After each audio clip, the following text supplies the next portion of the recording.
The views expressed on this episode of the Came to Believe Recovery podcast do not necessarily reflect those of KHLT, Take 12 Recovery Radio, or our affiliates. The opinions on this episode should not be taken as medical, psychological, or professional advice and are those of the host, co-host, and guests. KHLT and Take 12 Recovery Radio are not affiliated with any particular 12-step fellowship.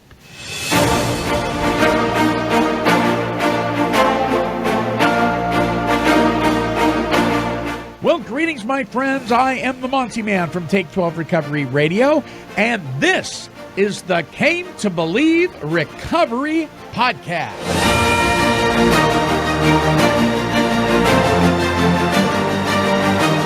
And now, here are your podcasting broadcasters, Tom Williams and Alicia Martinez, to introduce this week's show.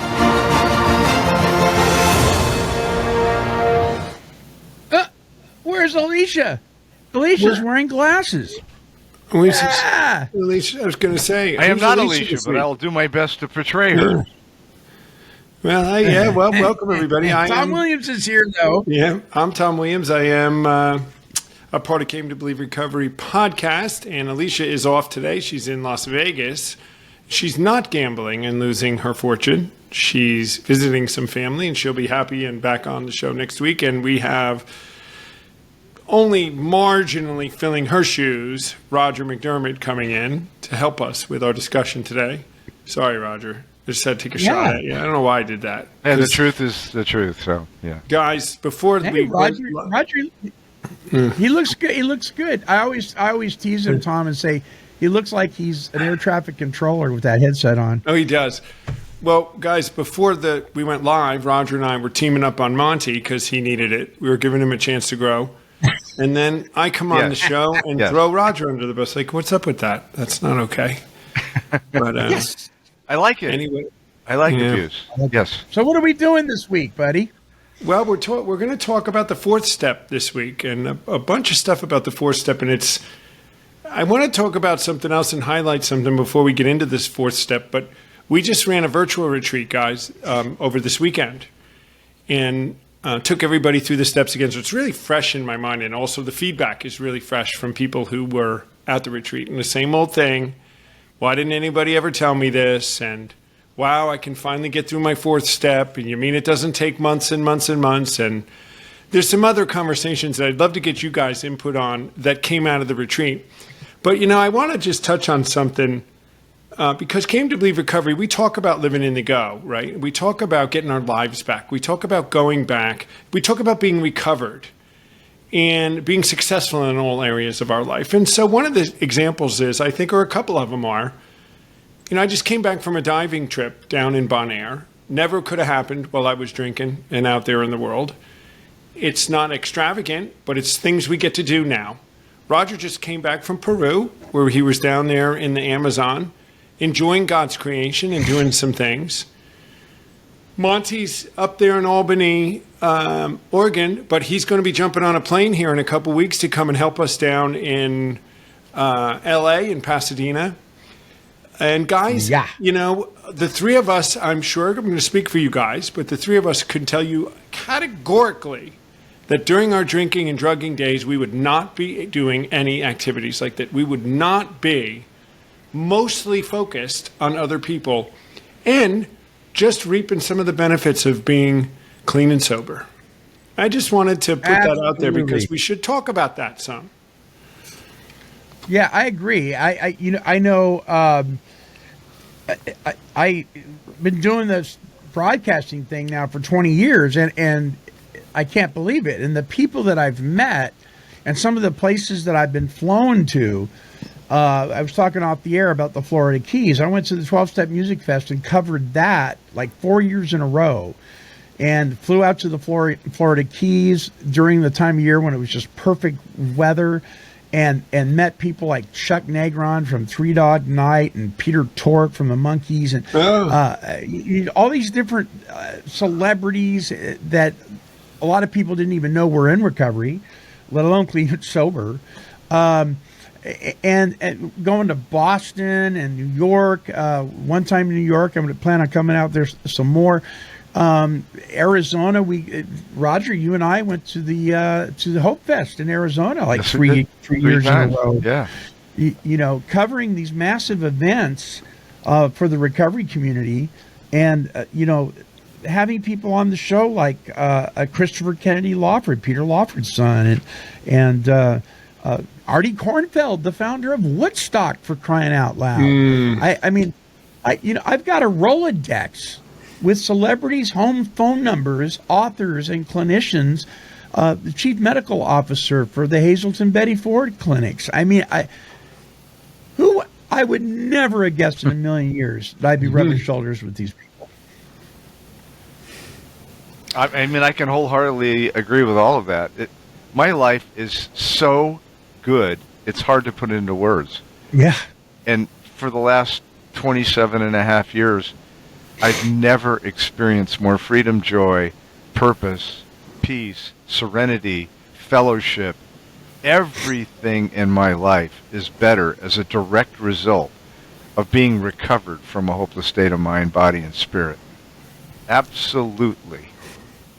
And you know, the interesting thing is that none of you guys said, and I'm not tempted anymore, and when I go to meetings, it keeps me from drinking that day, and I have this issue, you know. It's not what recovered is about. We talk about, you know, I'll often say all those things you said, Roger, and then at the end I'll say, and oh, by the way, I don't drink or drug anymore either. Yeah. Because it's become I don't even think about it. You're right. It's a side note almost. What I can tell you today that I've gotten mostly is that's wonderful to get off of the substance. But what I got was a renewed mind. I've gotten myself restored. That's the big gift. You mentioned the things you have today, Roger, peace and serenity and joy and happiness. These are things that are what make our lives so great today. It keeps us so far away from even the option of going back to our old behavior. It's just unbelievable. Yeah. And it's and it's almost like, well, it is a moot point, the drinking and drugging. It's like in the big book, it says the drink problem doesn't exist for us. That's right. It's not even an issue. There's no question. It just doesn't exist because the Almighty, the divine, the God who is God has done for us what we could not do for ourselves, and now we live in a state of recovered. And I was telling Tom this yesterday on the phone. When people say they're still in recovery, that have been there for years, I believe them. Right. You know, I met some people in the psychology profession and the counseling profession that are not none of us, and they asked me a question like, do you have alcohol in your house? So you don't keep alcohol in your house? And I said, I don't know. I don't really think about it. No, I don't keep any alcohol for me. But if my sister comes over and brings a bottle of wine or something, I don't have an issue. Chase her away. No. When you go to a friend's house, do people you know drink? Do you have to stay away from places with? I said, it was a little strange question for me because we've learned to be on a safe place, right? The broad highway. We talked about it other ones. This position of neutrality. I don't stay in places where people are getting drunk because I don't like hanging around drunk people. They're not fun. They're ridiculous. But it doesn't have to do with me wanting to drink. It makes me want to drink less. But we have a lot to do, guys, in bringing our message to not just the sick and suffering alcoholic, but those that are in the field of this and that have a funny view of it, and they're asking people and telling people recovery is don't have alcohol in your house. That's part of being recovered. Those are just, it's not true. Yeah. Right. Not Band-Aid things. Because you can always go get alcohol. Alcohol not in the house doesn't mean anything about whether you want it or not. There's a full bar in my family room. But it's because of my daughter is in the restaurant business, and my son-in-law, who happened to live with me, they drink wine and beer. You could put all of my favorite libations in front of me from 28 years ago. They have no power over me whatsoever. I will not drink them. They don't entice me. And when I watch other people drink like we used to, it's not a thing I want to do. I've been removed, recovered. The obsession's gone. It has no power over me. Right. It's like we can go anywhere. Absolutely. I mean, I can go. I can go to somebody said, "Well, so and so's wedding. There's going to be a lot of drinking." I'm like, what's your point? Exactly.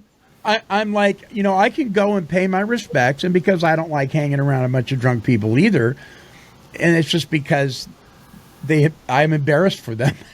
Yeah, right. But I'll go and pay my respects and visit a little while, and then I'll leave. But I'm not gonna not go to the wedding of my friends. I mean, I don't hang out in bars and nightclubs, but if I got a buddy that's the lead guitarist in a band that I happen to like, and he wants me to come see their debut show for their kickoff album or something like that, I'm going to go. I'm going to go. I'm probably going to take somebody with me, not because I'm scared, but I just like going with other people. But it's not alcohol is an inanimate object. It's just this liquid stuff. I mean, it has no more power over me, than a cup of coffee has power. Well, maybe I'm a coffee freak, but you're right, and I think because people in the treatment world and in the counseling world, there's this idea that if you just remove the substance, then all will be well. They don't get it, and yet they talk about treating trauma and childhood issues and all that, but are they really? Because if that's the case, then once the booze has been removed, people got to get their head clear, obviously. Once the booze is removed or the narcotics are removed, then we can work on these things. But just removing the substance doesn't do anything. I mean, I could go score a bag of dope probably in about 15 minutes. There's nothing in my house, but that doesn't mean anything.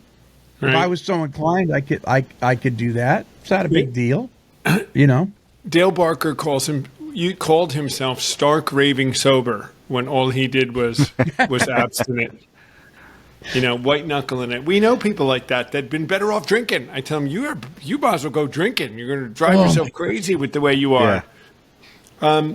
I think this is a great lead-in to what we want to talk about today, because it's one of the biggest blocks, or the biggest stopping points for people within a 12-step program is this fourth step. And there's a lot of misinformation about it. There's a lot of myth about it. There's a lot of stuff being taught that isn't in the big book. And then there's some confusion about what is in the big book. I'd love to talk to you guys about that today, because we should talk about it and we should clear it up for people that ask the questions like, you guys use natures. What about the columns in the big book? Okay, so we should talk about why the columns are in the big book and how they were meant to be used. Because if you looked at it a certain way, it might lead you to write a lot of stuff down that could take a long way. You could interpret it that way, that you had to spend days and days and days writing. Maybe. We got a lot of historical evidence that says that isn't what they did. And we can read it a different way to say, like Monty was telling me yesterday, find me 3 resentments. Okay, then you're resentful, right? So let's get rid of that. In 8 and 9, you're going to have to take care of it. But right now, you're resentful and you don't want to be, right? We figured it out by doing a little bit of process, and we can do that, but it should be quick. Anyway, the correct use of the columns. But the 3 of us, at some point, got a handle on those big natures and turned them over to our new manager, and it's what started to begin to free us. I know it was me. I could get across that threshold now and begin to get closer to my creator and have him help me break all these habits in my life that led me to freedom and create new habits. But until I was able to to get a handle on it, or at least learn how to get a handle on the things that don't work in my life, and then continue, which it says, right? 10, 11, and 12, continue to take personal inventory, which means kind of there probably is something you have to take an inventory on, right? I don't I don't know Intuitively, how, sometimes. yeah, I don't know how well I would have done. I don't know how this is all touching you guys, and I needed to be able to move through this fairly quickly at the beginning. I'm an addict, and I wanted what I wanted yesterday. And I needed some relief right away, guys, or I was not going to quit. Yeah. Amen. Amen. So, when we do the columns, I'll just share with you guys what I do with my sponsees. The first thing I do, when we've done step 3 and we've done the third step prayer, we immediately begin the fourth step. And Now, why do you do that, Monty? because Just for it's- people to know. What does the book say? Because the book says next we launch. And that's an Air Force term. It means 0 to 200 within seconds. So- next we launch. There's no, okay, see you next week and we'll start step 4. No. We go right into it. Now we may not complete step 4 that night. We've spent some time on step, Sure. because I take them through 1, 2, and 3 right there, sitting in the car or whatever, right? And we do that. And so then I tell them, okay, I want you to go with column 1. I want you to put everybody you're resentful at, people you think that wronged you, people that you think you wrong, whatever just write their name down. Just write their name down. And then in column 2, I want you to write down why you felt angry. What happened? What was the thing that happened? So my parents took me out of the will. Okay, my mom and dad is column 1. Column 2, they took me out of the will. Column 3 is, what does that affect? What are my basic instincts does that affect? Does it affect my sex relations, my personal relations, my pride, my ambitions, my security, my pocketbook? What does it affect? Oh, well, it affects everything. It just, my whole life just went to hell in a handbasket. All right, so what'd you do? Well, I lashed out. Okay, how'd you lash out? Well, I started egging their house. All right. Okay. So what was your part in that? What do you think your part in that was? And so that actually happened to me, right? So I said, what was my part in that? I'll tell you what my part in it was. I lived a life filled with alcohol and drug abuse to the point where they thought if I inherited the house, I'd probably sell it for drugs. My lifestyle convinced them they couldn't trust me. That was my part. Okay, we're done. Okay, you see how I did this? Okay, let's do yours. Boom, boom, boom, boom, boom. Okay, we're done. Now, can you do that with the next resentment? Yeah. Can you do it with the next one after that? Yeah. Okay, so you know how to do a fourth step. What'd that take? What I just did right there. What'd that take? 3 minutes? That's all. But I tell them that first column, that's the last time you're permitted to talk about them. Right, and then all the new ones are 10th step. All the new ones are 10 step. Right, we just All taught the you new how ones to are take 10 care of your past, and you're going to continue this in a 10th step. So you won't do another 4th step. It's 10th step. No. And that's a big block too for people because they can't get out of the hole. Because they can't do everything perfectly that time, right, Monty? I mean, we need to move them through. Oh, no. And they can't. And so they think they got to do, and there's sponsors and there's recovery people out there, well-meaning intended, of course. Mostly we find they just don't know, and they're doing the best they can, telling people, but they don't understand. They're keeping them in a hole. If you told me I can't never, and I kept thinking, well, you got to do another 4th step. Well, I knew I was no good. I'm terrible. I'm worthless, right? Which is what we think anyway. Right. So Yeah. Well, you know what happens, Tom? What happens is they do the 4th step. Let's say I do the 4th step on my parents and my aunt. It took me out of the will. So I did my 4th step, and I'm still feeling hurt. Okay, you're still feeling hurt. Doesn't mean you didn't do your 4th step. Right. So we got sponsors that are saying until you feel this way, and it's all solved, and everybody's happy, joyous, and free, you haven't completed your 4th step. BS. Yeah, none of that's in the book. None of those things. No.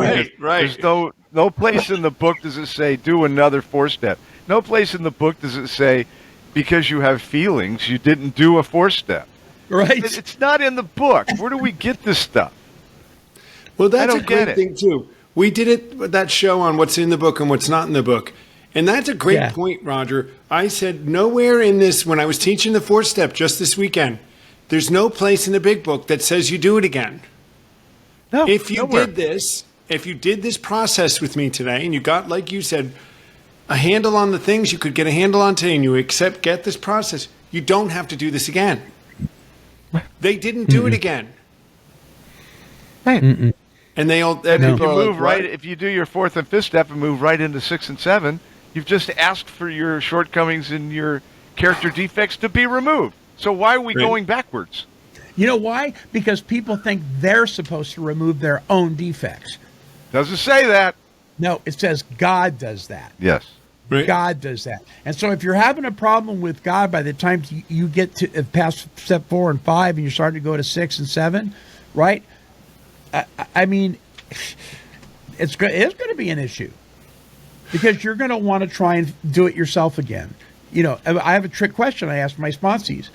What character defect are you working on? Well, I'm working on pride. No, I'm not. Well, you're not supposed to be. right.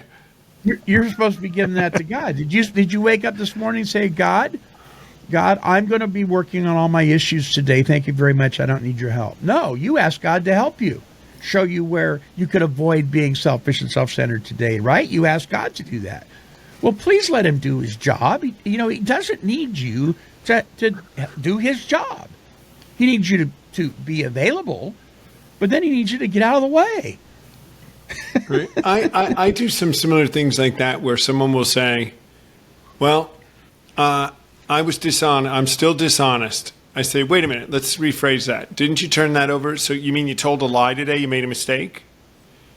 There's a difference between telling a lie and did you feel bad about it? Did you have conscience? Well, yeah, I did. Did you have that before? No, I didn't used to. It's not your nature anymore. So Right. you made a mistake. We all make mistakes. Yeah. I've said people, see, I still am a procrastinator. I said, are you still a procrastinator or did you procrastinate? Is it Right. difference? Just like what Big you're difference. saying. Yeah, it's like Yeah. okay. There's a difference between telling a lie and being a liar, Yeah, right? absolutely. I'm not a liar anymore. It's not my character. It's not my Right. MO. Did I tell a lie today? Yeah, I did. Okay, but it doesn't define me anymore. And the step 10 tells us we're going to make mistakes. So I say to people, don't expect to be perfect on Monday morning and don't beat yourself up when you're not. It's giving you an out here. It's showing you how to put the process, right? Like we know, I get excited about it because so much freedom comes from it. If they can get a handle on this and just work this process, they start to feel really good about themselves and find that they can be successful. But it all starts, guys, with them getting a handle on this 4th step and getting past this big blockage and being able to move into putting God to work for them and beginning to grow that conscious contact. Conscious contact. So, Monty, I don't mean to keep, but you said something about if you have a problem with God at 5th, 6th, 7, that's a problem with a God or Yeah. a power greater than yourself. Step 3 says you're having a conscious contact. Conscious contact is a thing that you have. Yeah. This knowing that you know, I know I had it. Did not fully understand it, but I knew I had something. And then in 5, you're having an experience. And I often say to people in 7, I'll say, now remember, or let's take a look here at 7. You're about ready to ask this God, whoever your manager was that you turned over in 3, to take away the whole character that had you in bondage and brokenness. He better be a God that can do it. Right? Yeah. If you're going to turn everything over to him, he better be bigger than you. Right. So let's take a look. Let's take a quick look. I want to show you guys something, and for everybody listening, right? So let's just do some practical stuff, right? 4th step stuff.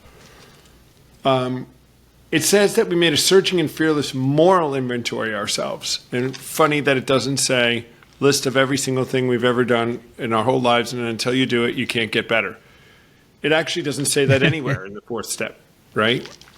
Right. It talks about figuring out what are common manifestations of the things that had us in brokenness. It talks about grosser handicaps. It talks about it being a good beginning.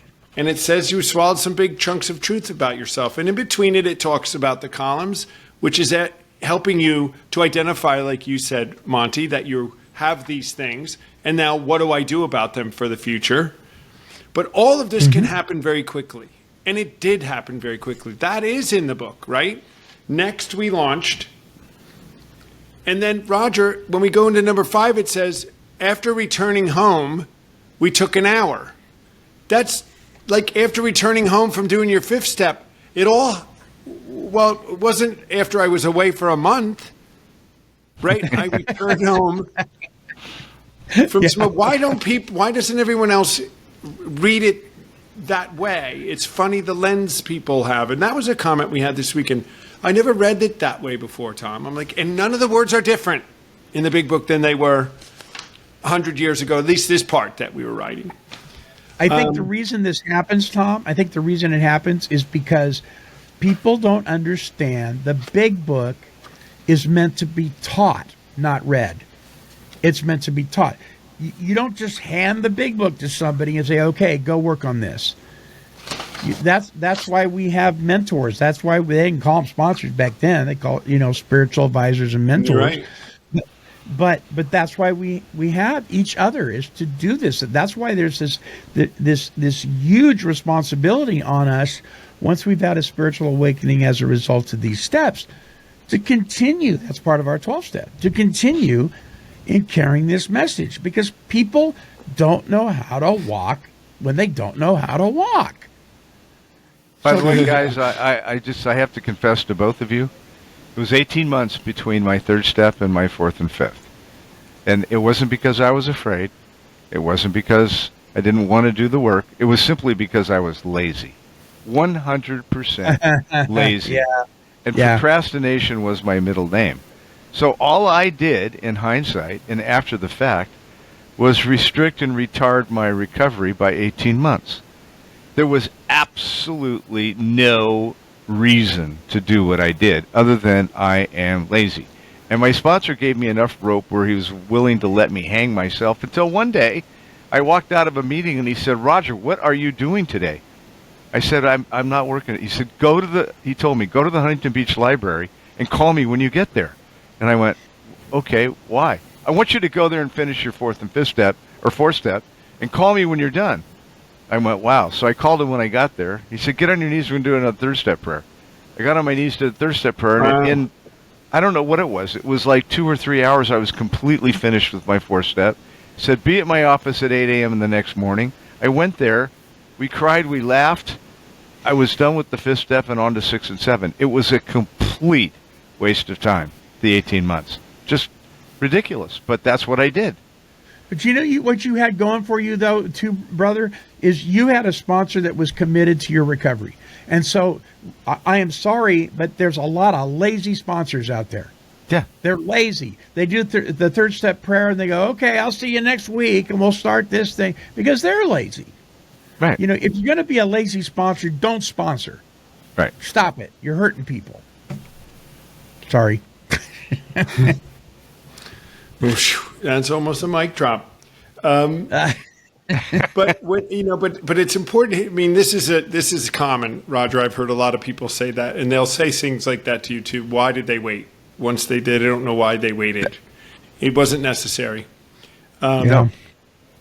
The book is clear that they were looking for the natures of their wrongs. Where were we dishonest, selfish, fearful? It indicates big picture natures that our behaviors led up to. It says it several times throughout the 4th step, and it indicates this is what they were trying to get at. Where were we, this core of us, liars, cheaters, and thieves, because we were, right? I think the 10th step says, I'm going to flip over, and then I just want to read the thing about Dr. Bob and Earl T.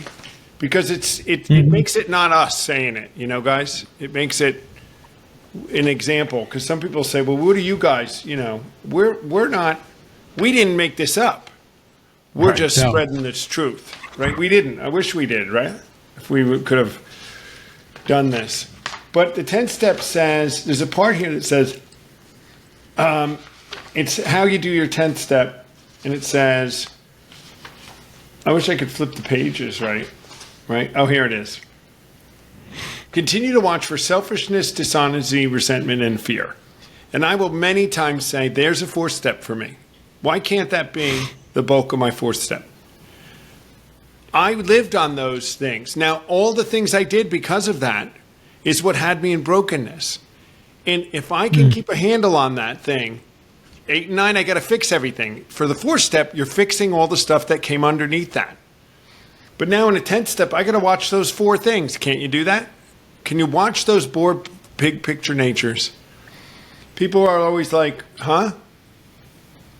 Well, that's how you can get through this. That's how you can start making progress in this thing right away. And if I often will say, if you have to just start with dishonesty on Monday morning, and I'm just going to not be dishonest today, why wouldn't that be okay to start? If that's where you had to start? Because it's still the process, right, of what it is, and you could just expand it. That's a pretty extreme case, I get. But sometimes people will come in, it's too much for me. I can't imagine. You're overwhelming me with all this stuff. How can I do all this so far at the beginning? And I'll say, can't you just do those 4 things and start growing? I always like to say at that point when they say this is too much, I'm overwhelmed.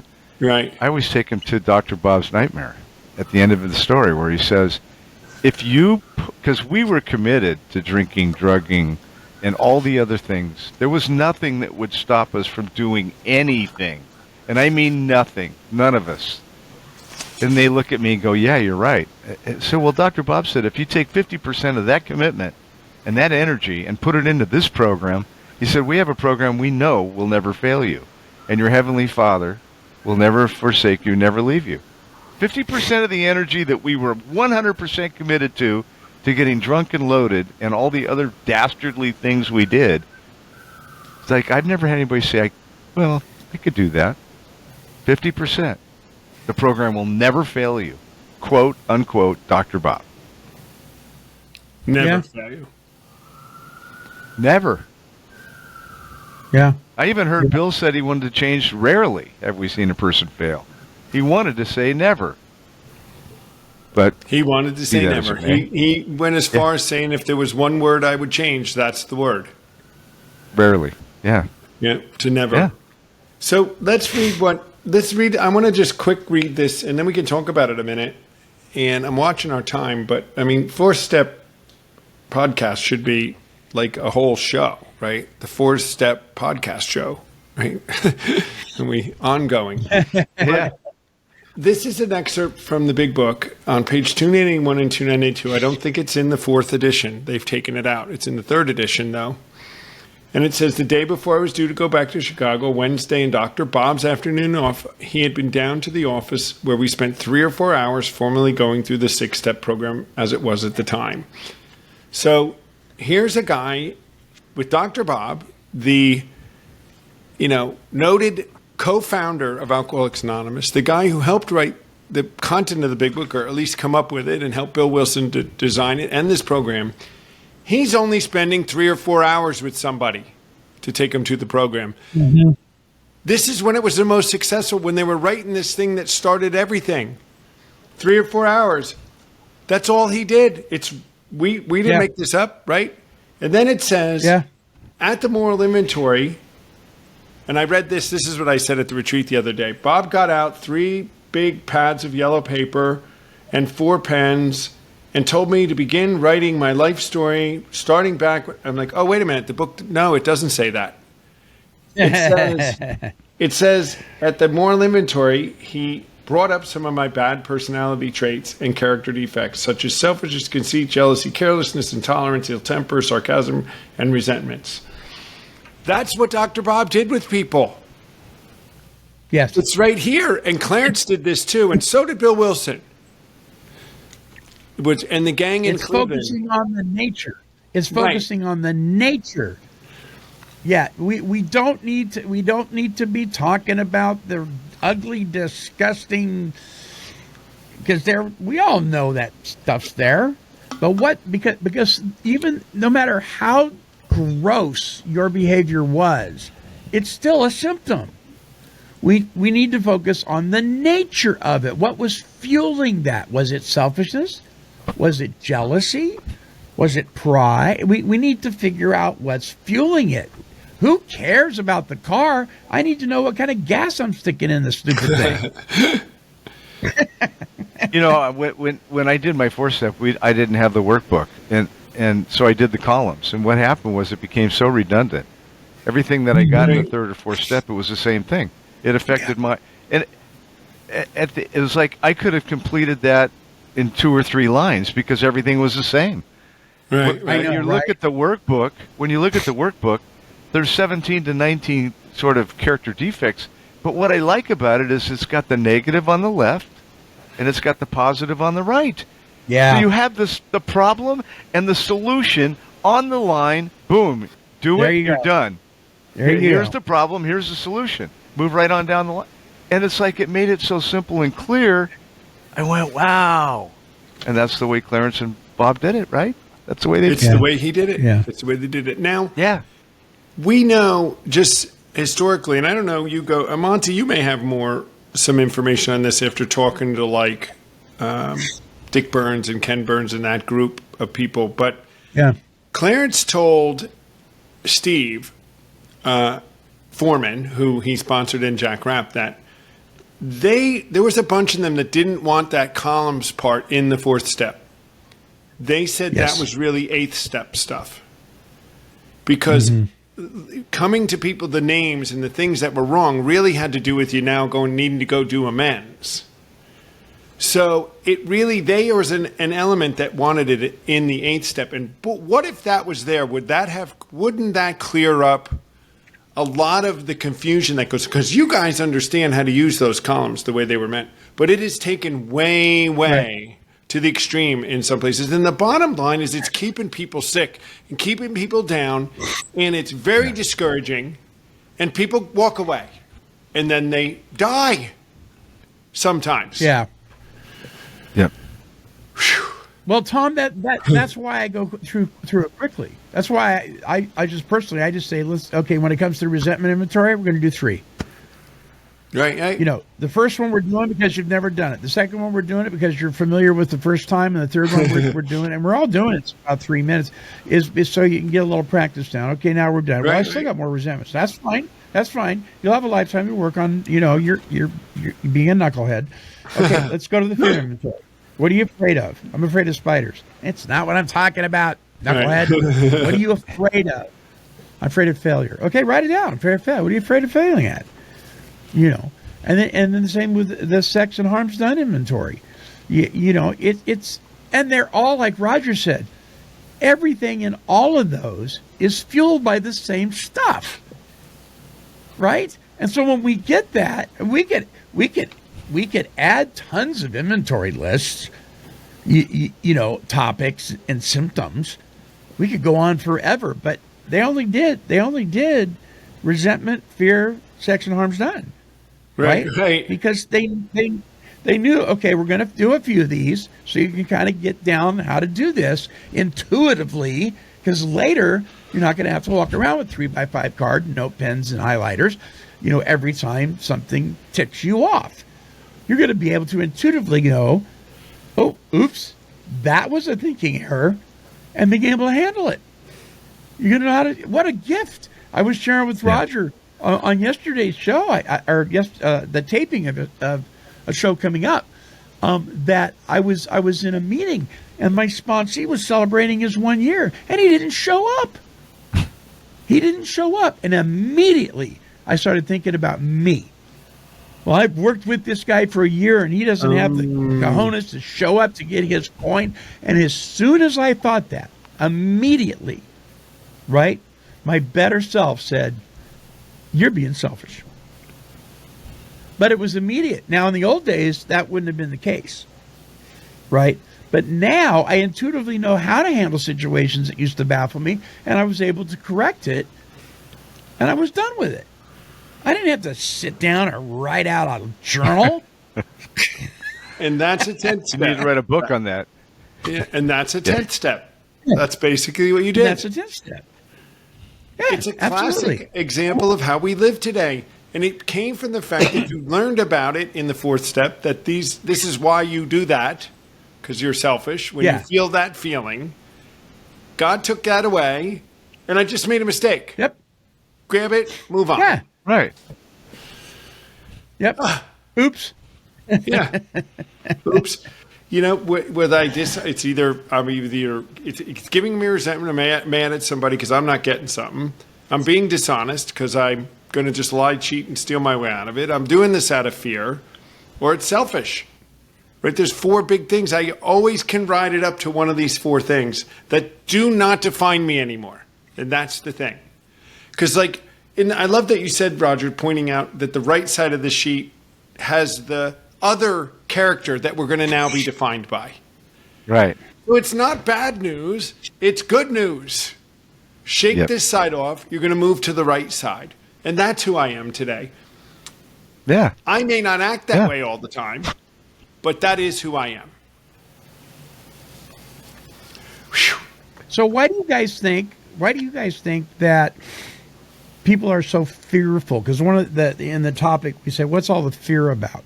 Because right. I think that all this stuff, the reason that we get not stuck but stopped, right, is because of fear of something.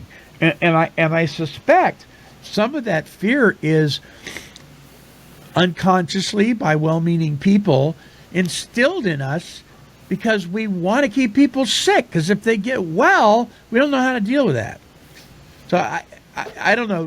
Dick B used to say all the time, when did we go from keep it simple to keep them sick? So what are we afraid of? Are we afraid of succeeding? I think it's a great question. And when you ask people to define what are you afraid of, I mean, they're challenged sometimes to come up with a legitimate answer. I mean, I'm afraid people won't like me. Okay, well, let's talk about that. If you're doing the right thing at the right time for the right reason and they don't like you, that's on them. It isn't on you. So if we're doing principles to the best of our ability in the course of a day, what are you worried about? You don't have anything to be worried about. Yeah. You didn't do anything wrong. Yeah. But it's our nature when we first come out of drinking and drugging is so sick. I mean, when I stopped drinking and drugging, I had all my problems. My drinking and drugging wasn't my problem. I didn't know how to do life on life terms. I didn't know how to be unselfish. I had to learn how to be honest and genuine and transparent, responsible and accountable. It didn't just happen. I had to, you get rid of the symptom and then you work on your relationship with God and He gives you all the ability you need, all the power you need to be a person that helps other people. Because the purpose of the whole book is to be of maximum service to God and others. I never knew that. I never thought that way. Yeah. I love how Yeah. you said that, Roger. I'll say to people pleasers who can't say no, because they want people to like them, and it matters in their life. I'll say, do people say no to you? How many people say no to you? And they go, well, people. I said, and what do you think about it? They seem to be okay. Their life goes on when they say no. And what do you think about it? Do you hate them? Or do you just, in some ways, even respect them for having good boundaries? I said, Yeah. well, so then why are you so worried about saying no and setting a boundary when you are clearly surrounded by people who set boundaries and live very successful lives and go on? Even if you don't like them, it doesn't appear that they care or do anything to their life. So why do you? Yeah. People would be like, It's so yeah, true. you're right.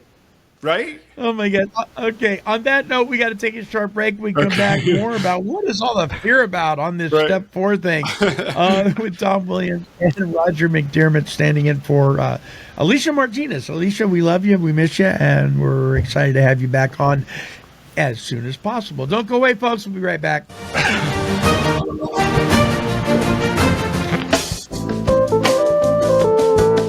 Hey there, my friends. Thanks for tuning in to this week's Came to Believe Recovery podcast, a production of the world's oldest recovery talk and recovery music radio station, Take 12 Recovery Radio. Did you know that we have thousands of archive shows, recovery workshops, and recovery music all available for you for fun and for free? Here's an idea. Right after this episode, visit our website at take12radio.com and subscribe on any of the podcasting platforms listed there.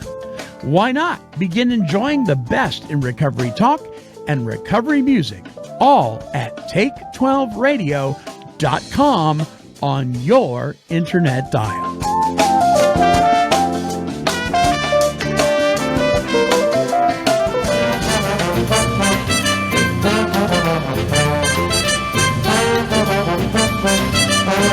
Hey, this is Alicia Martinez from Came to Believe Recovery, and you're listening to the recovery talk and positive music of Take 12 Recovery Radio.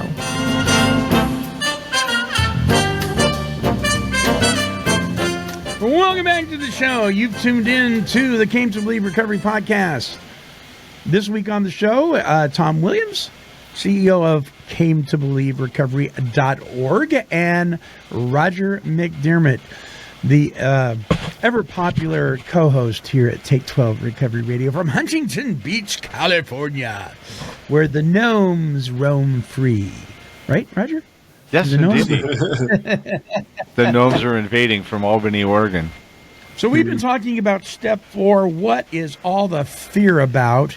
And we've kind of touched on, listeners, we've kind of touched on maybe some ways that we are being taught wrong or not taught at all. And what a relief it is to know that this thing is nothing to be afraid of, and it doesn't have to be so difficult. We make it that way. Why do we make it that way, Tom?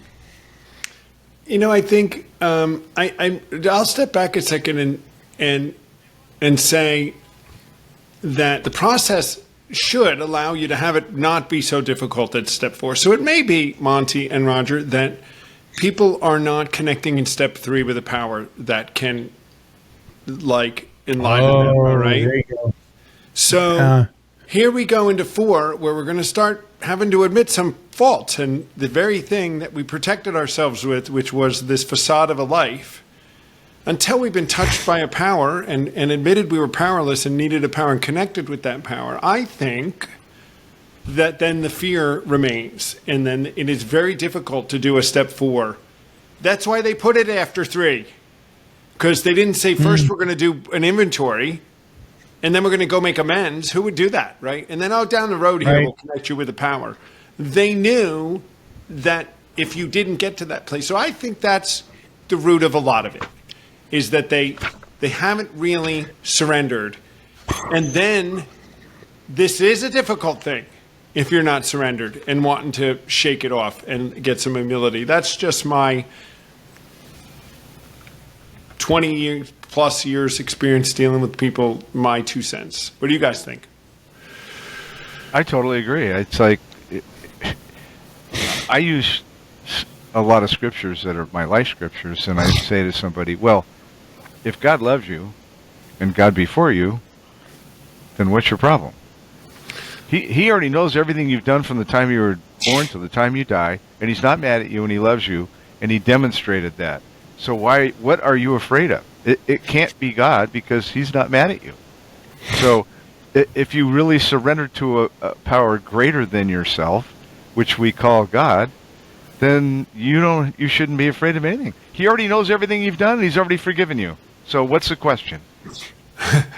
You know, I wonder, and for the big book purists out there, and I may be one of those guys, I wonder if the fear inventory shouldn't be done before the resentment inventory. I mean, look at that. And because what you're talking about, Tom, is in step 3, maybe we missed the boat in step 3, and that's why we're so afraid. So if you look at the fear inventory on page 68 of the 3rd edition, where it says, we never apologize to anyone for depending upon our Creator. We can laugh at those who think spirituality is the way of weakness. Paradoxically, it is the way of strength. The verdict of the ages is that faith means courage. All men of faith have courage. They trust their God.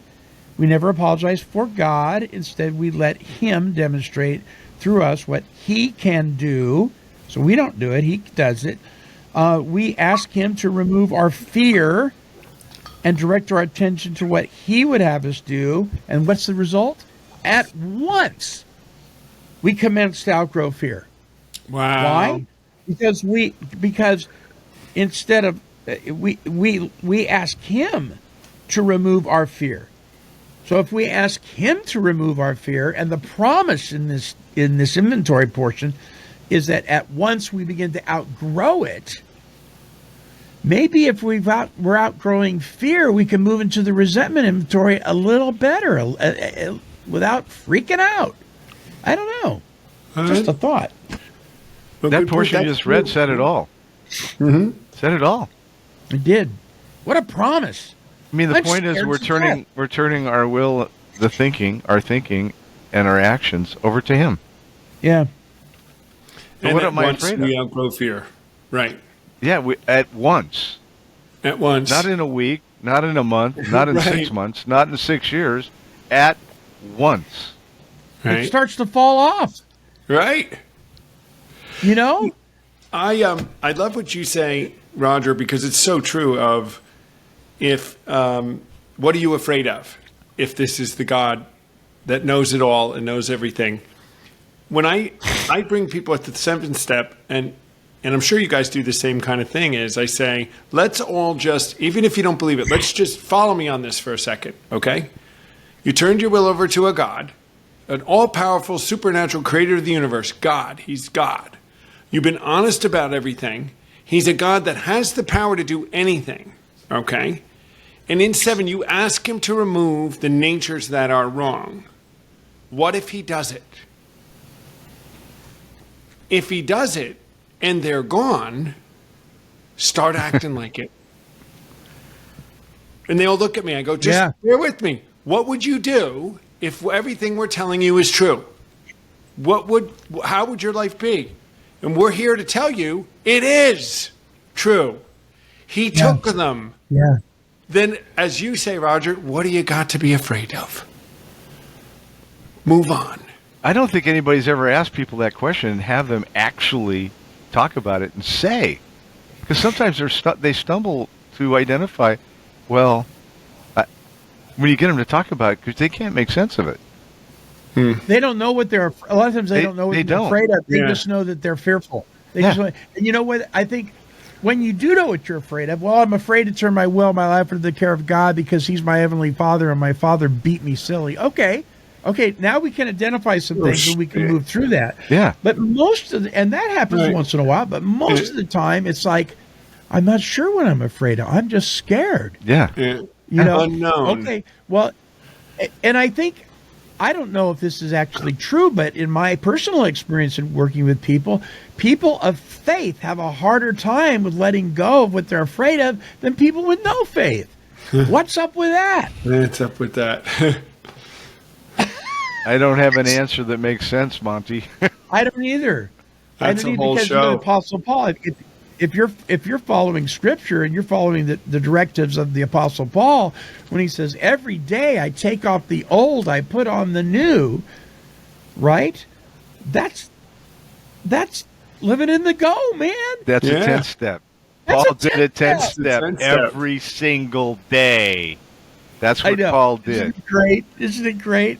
Yeah, so stick that in your snoot and smoke it, Mr. Pastor, who says, well, Jesus is all you need. You only need a one step. Well, yeah, okay, whatever. Then stop reading the rest of the New Testament because there's all sorts of directives in there, you knucklehead. There I go again. See, I'm getting myself in trouble. See you get, yeah. What are you, overly opinionated, Monty man? Overly opinionated. Yes. I say, listen, we're going to accept Jesus, but then we're going to do what he said to do. That's the difference. Yes. Yes, we have to That's accept right. him as our Lord and Savior, but then he went on to tell you what to do and how to get the blessings of life. Very So, clearly. clearly. With his power. With his Very power. clearly. power. That's what the Right. book says. Precisely. We're going to tell you precisely how we Precisely. recovered. Precisely. That's it. The yoke scripture says, "Take on my yoke, because my burden is heavy, or Yoke is my easy, burden is light." yoke is easy, and the burden is light." It means there'll be a burden, which means there's things I have to do, and I'm going to direct you as a yoke directs, and you're going to walk a life out. Yeah. But come under me, and I'll do it. It isn't just to believe in me; it's believe in me and take my yoke, and go in the burden that can be. Why do we see this so clearly, and so many don't? I think a lot of it, Monty, you said it, Roger, you too. It's people that just don't know. They haven't been shown it either, so they're just passing on what they know. And if they don't know it, they pass on whatever they don't know. Yeah. Yeah. I have lots of friends. Mother Teresa said to the United Nations, if everyone Right. did the 12 steps of Alcoholics Anonymous, we'd live in a harmonious world. I have pastor friends that aren't alcoholics that tell their congregation, if everybody did the 12 steps, we'd be a better church. We'd be a better church. Because would. the 12 steps are principles from the Bible. And they teach you how to be of maximum service to God and others. What's the question? It's so bizarre to me why people don't want to do that. So you don't want to be kind, loving, tolerant, and being of service to other people. Is that what you're saying? Right. Well, Right. And you don't want peace, joy, you know, happiness, what- and patience in your life? Why? What are you doing in a 12-step fellowship if you're not willing to do the 12 steps? What are you doing here? I'm not being critical if you want to go somewhere else, but please go, because you're teaching people wrong. I mean, it's okay. There's a lot of people in our 12-step fellowships that they're just hanging out because they don't have anything else to do. That's fine. I mean, you don't have to be an alcoholic or a drug addict or a porno addict or a food addict to get something out of these 12 steps. These 12 steps will help anybody, you know. But please stop teaching people that they can cherry pick them, because you may be talking to somebody that really is an alcoholic or really is an addict that that needs this power greater than themselves. You may not need it. Fine. Our hats off to you. But don't tell other people that. Yep. Yep. Well, What's all the fear of? what a show, guys. Fourth step. You know, if I love you're these listening and you discussions. want it, and if this is stuff you disagree with, first of all, we'd love you to write in and tell us what you think. We're not afraid of it. We'd Yes. love to talk about it with you. If you know something we don't know, or you've done a process, or you think we're dead wrong, we're not afraid to address it. And if we are, we'll take it and say, okay, we're wrong. And if it's something you say, oh my, I've never heard this, I need to hear more, please reach out to CameToBelieveRecovery.org and come to one of our retreats, or reach out to us. We'll get to you. We got a lot of stuff going on in California. Reach out to Take 12 Radio. Monty will reach out to you. We're here, and we'd love to share it with you. And all we want to do is give you the opportunity to know what the truth was. And then it's up to you to take it or not take it.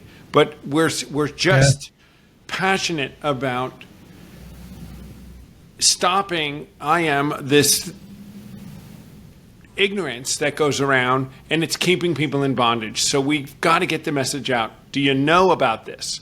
And then it's your choice, like you said, Mondi. You can take it or leave it if you don't want it. But I want you to know about it. And we do too. And so that's what we're here for, guys. The three of us are here. We just want to help. We were given so much from this program and lived such a different life. And we know it's our obligation. We want to give it to you. And so we don't really get anything out of it except we get peace and a greater sense of envy, but there's no money. We're not getting, when we go on our vacations, it's because we're doing other things. We're working and we're doing our thing. We're here to help. And so there's my drop. I know you guys have sentiment, I'm sure. Amen. Amen. Roger, closing thoughts? If you do a thorough inventory, if you adopt the 12 steps of Alcoholics Anonymous, God will change your life and you will never regret it. and you'll have a sense of purpose that you've never had in your life. And the only reason I can say that is that's what happened to me. And I am eternally grateful and blessed, and all I want to do is share the good news with other people. I have no hidden agenda, no hidden motives. I love to talk about what has happened to me and Tom and Monty and all of us who've done this. Yeah. It's priceless. Love to. Good word. Good word. Well, guys, I want you to really listen to this song. It's great. This fits perfectly. This closing song and my closing thoughts at the end. This closing song addresses that guy or gal that says, you know, I just can't. I just can't. Well, listen to what Karen Taylor Good has to say about this in her song, Get a Bigger Pan.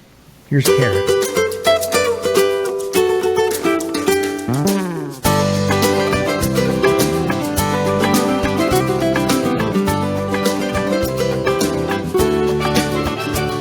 I was standing by this fisherman out there on the bridge. He bagged small one after small one, put 'em in his little fridge. Well, then he caught himself a whopper, and I watched him throw it back. I couldn't help but ask him, hey man, why'd you do that? He pulled out this little skillet and said, see, it wouldn't fit. It was none of my business, but I couldn't help it with. He'd get a bigger pan, get a bigger pan. When you got big dreams, for heaven's sake, don't throw those dreams back in the lake. It's not that you can't have it all, you've just been dreaming way too small. Get a bigger pan, get a bigger pan.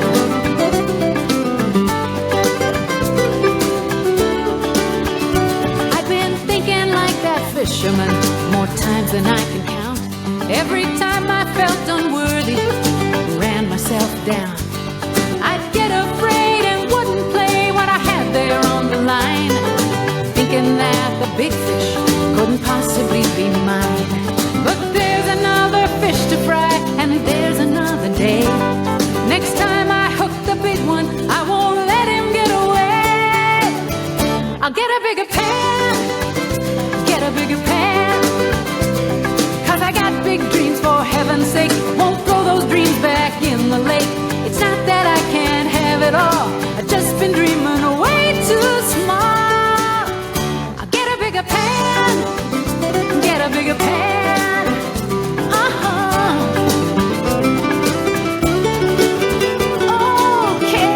Okay, I've got it figured out, for self-esteem as well as dreams and trout. Get a bigger pan, get a bigger pan.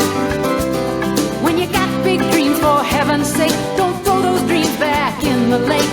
It's not that you can't have it all, you've just been dreaming way too small.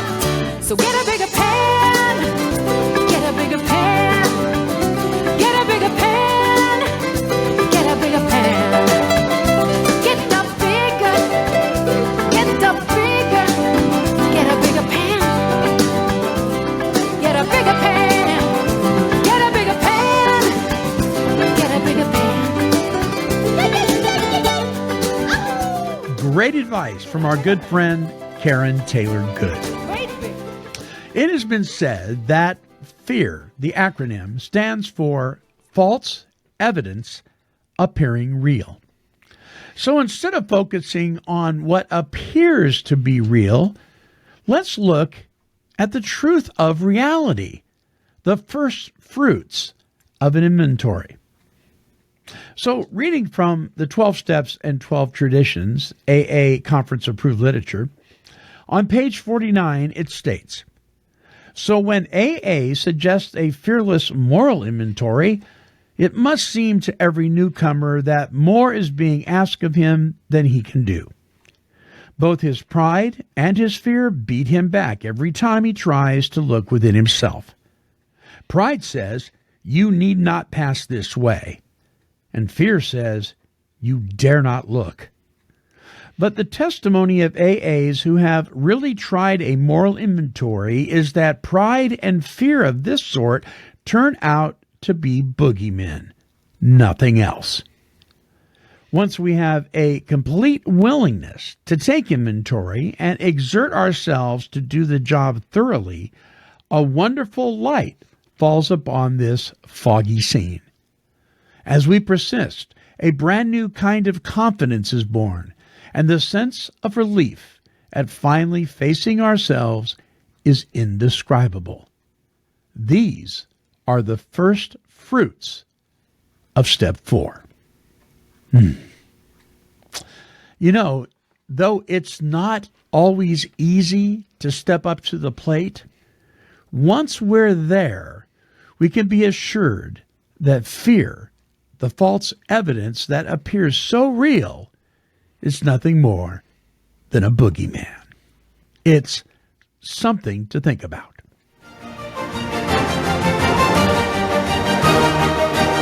Came to Believe Recovery strives to create and promote opportunities for life-changing spiritual experiences for individuals and families suffering from all forms of addiction.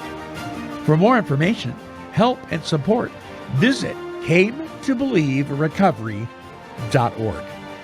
I'd like to thank you for allowing me to be your host on this episode of the Came to Believe Recovery podcast.